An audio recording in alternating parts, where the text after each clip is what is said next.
Lo más cercano a la historia bíblica es los famosos magos o sabios de Oriente.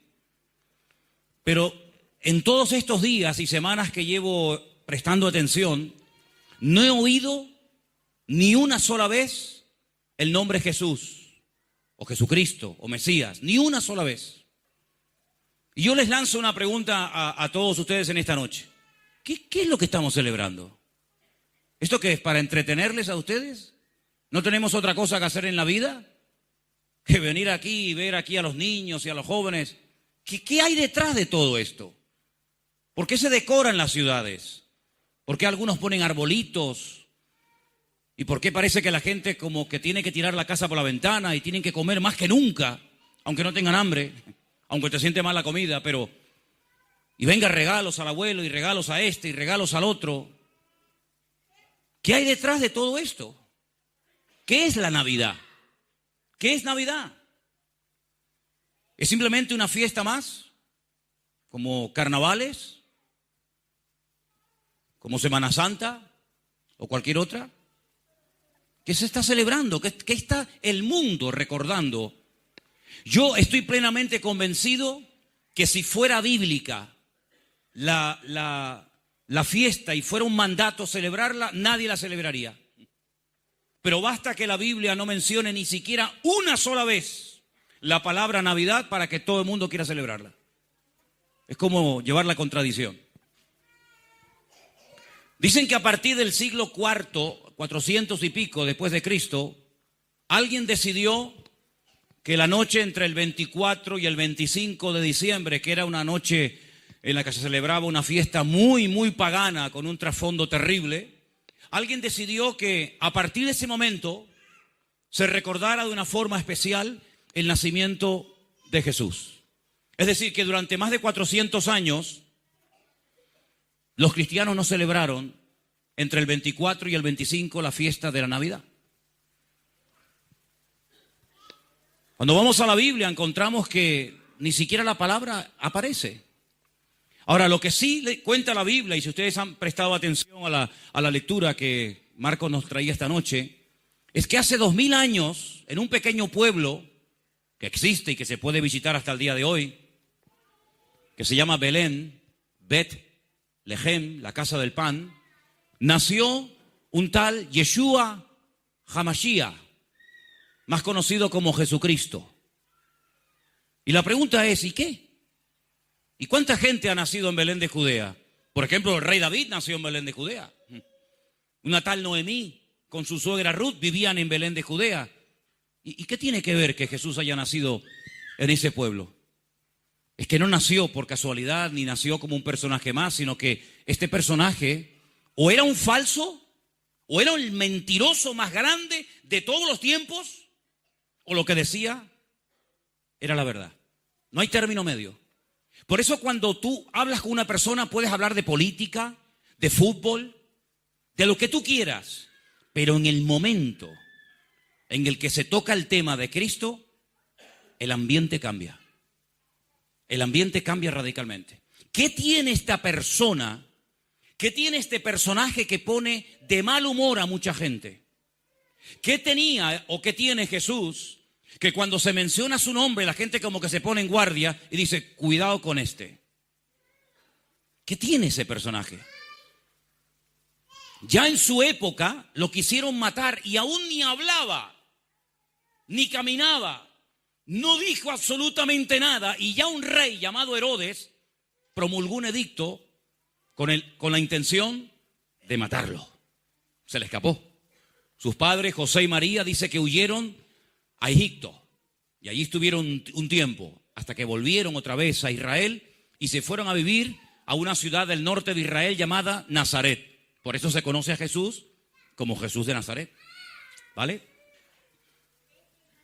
Así que a los pocos días de nacer o a poco tiempo ya querían matarlo. Cuando cumplió 30 años, comienza a predicar y lo primero que dijo fue: arrepiéntanse, porque el reino de los cielos se ha acercado a vosotros. Esa fue la primera palabra de su predicación, de su mensaje. Hasta los 33 años recorrió todo su país a pie. Lo recorrió de punta a punta, de norte a sur, de este a oeste. Cuenta la historia que miles de personas le seguían, algunos porque lo amaban y otros porque lo odiaban. Hay que decir la verdad. Algunos porque quedaban prendidos con su palabra y con su personalidad y con lo que hacía y cómo lo hacía, y otros porque no veían la hora de quitárselo de encima. A los 33 años se va la última semana de su vida a una ciudad que se llama Jerusalén. Y allí en esa última semana organizan los religiosos de la época todo para acabar con su vida. La Biblia nos enseña que estaba pasando la noche en un huerto, se llama el huerto de Getsemaní, y de repente llegaron y lo prendieron. Se lo llevan a la casa de un tal Caifás, que era uno de los sumos sacerdotes de la época. De ahí lo llevan a la fortaleza de la Antonia. Pilato lo manda a azotar. Había la costumbre de decir, bueno, ¿a quién quieren que suelte? ¿A este hombre o a este? El pueblo optó por un tal Barrabás. Deciden crucificar a Cristo. Lo llevan a un lugar llamado el Monte de la Calavera, porque es una auténtica calavera.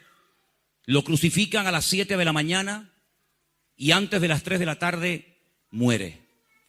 Muy cerca de donde lo crucifican, lo meten en un sepulcro labrado en piedra de un tal José de Arimatea, que se lo regala, y parece que todo se acabó. Los discípulos hundidos porque creían que era el verdadero Mesías, resulta que se han dado cuenta de que se han equivocado. Estaban sinceramente equivocados desde su punto de vista. Los miles y miles de enfermos, leprosos, mudos, cojos, etcétera, que resucitó y limpió y transformó, desaparecieron. Y durante 72 horas el mundo estuvo en silencio. Pero se tomaron una serie de medidas muy extrañas, porque cuenta la historia que el gobernador de la ciudad, que era un tal Poncio Pilato romano, le ordena a una guardia de 16 soldados romanos que hagan guardia 24 horas al día en la puerta de una tumba donde hay un muerto. Porque habían oído que él había profetizado que al tercer día resucitaría. Y entonces, para evitar que esto ocurriera, lo meten en un sepulcro, ponen 16 soldados romanos armados con la orden de que nadie se acerque, ponen una piedra en la puerta del sepulcro que se puede visitar hoy en día de más de 4.000 kilos, ponen un precinto romano y vuelvo a repetir, todo se acabó. Aquello que empezó tan bonito, los magos, los pastores, los enfermos, todo eso pasó a la historia.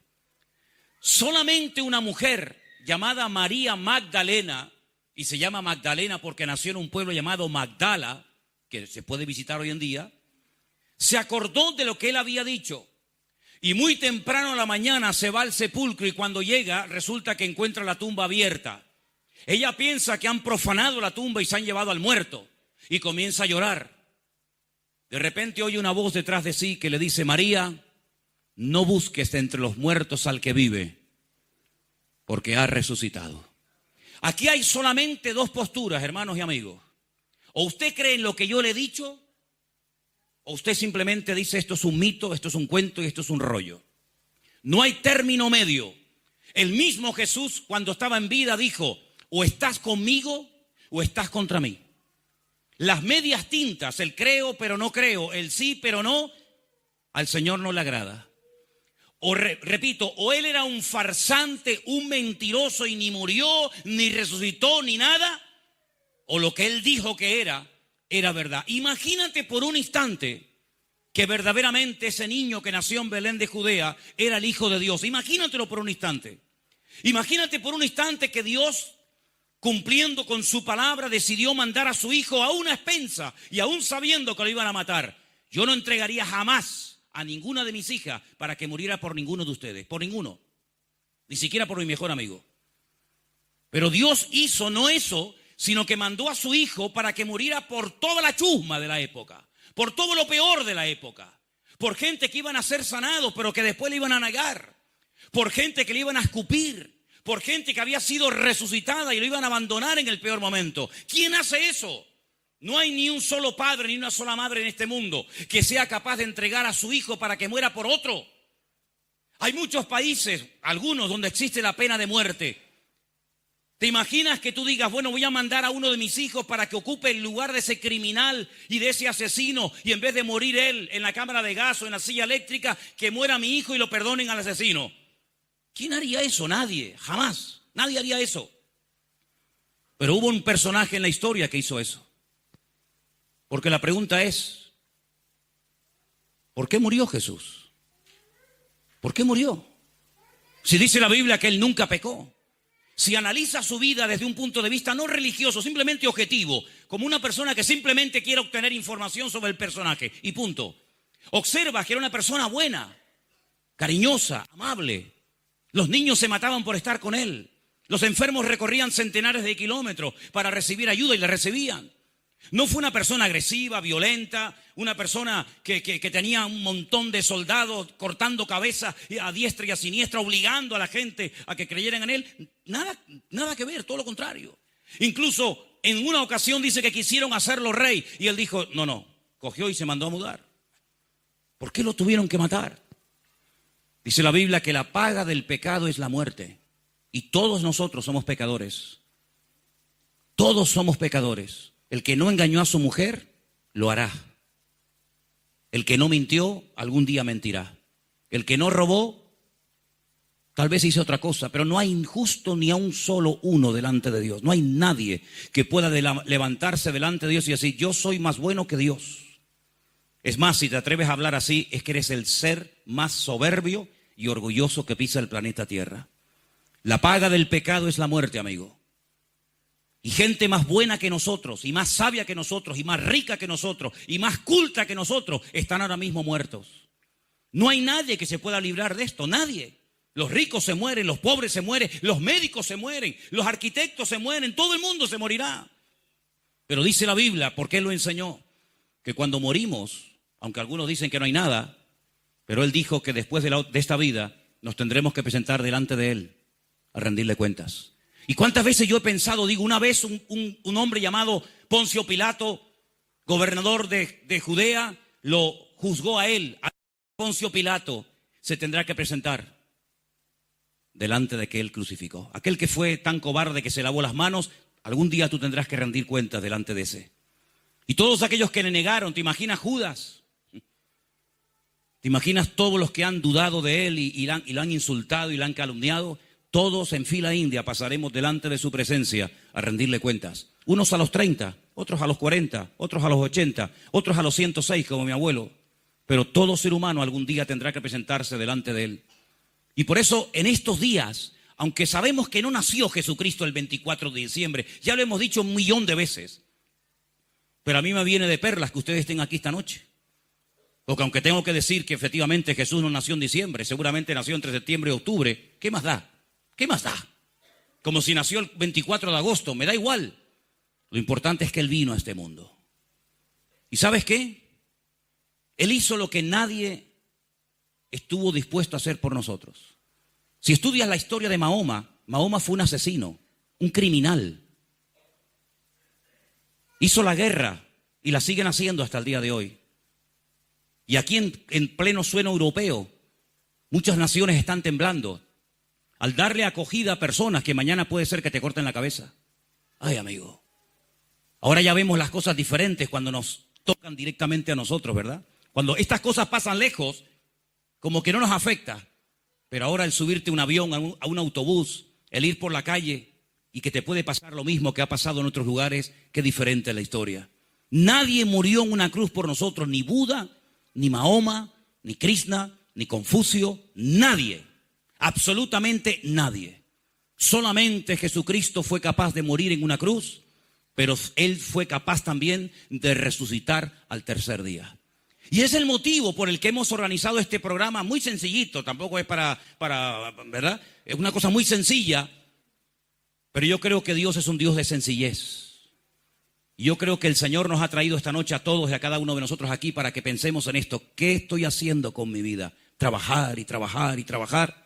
¿Y para qué trabajas tanto? Hay un libro en la Biblia, en Eclesiastés, que dice que muchos trabajan y trabajan y trabajan y luego no van a disfrutar de lo que han trabajado, sino que tal vez disfrutará otro. Hay tantas contradicciones, ¿verdad? Pero el Señor Jesucristo vino a este mundo, dice, para darnos vida y vida en abundancia. Yo no nací en un ambiente así. A mí me daba, perdonen la expresión, asco los cristianos evangélicos. No soportaba el tema de iglesias, de Biblias, de pastores. No soportaba nada de esto. Hasta que un día tuve que clamar a Dios. Nadie sabe lo que le pedí a Dios, pero Dios me ayudó y me cambió. Y a partir de ese día he conocido no al Cristo de la historia, el cual conoce prácticamente todo el mundo, sino un Cristo que es mi amigo, que está conmigo, que me da su paz, que abre las puertas por las que tengo que caminar, que aparta las cosas que tiene que apartar de mi vida, porque llegué a la conclusión de que Él sin mí puede vivir perfectamente, pero yo sin Él no soy capaz de vivir, y más después de haberle conocido. Y quiero terminar diciendo algo. Cuando tú comienzas a conocer a Jesús, pero no ese pequeñín que parece que nace todos los años, sino al Cristo vivo, resucitado, el poderoso, el que es capaz de sanar, de liberar, de hacer maravillas en tu vida. Cuando tú lo conoces a Él, tú dices, ¿qué es lo que Él ha visto en nosotros para amarnos tanto?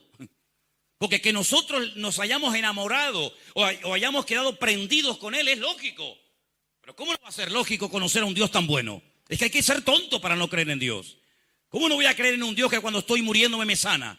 ¿Cómo no voy a creer en un Dios que cuando tengo un problema me soluciona el problema? ¿Cómo no voy a creer en un Dios así? Todo el mundo quiere tener un Dios así. Pero lo que no he entendido ni seguramente entenderé jamás es que vio Él en nosotros para soportarnos tanto.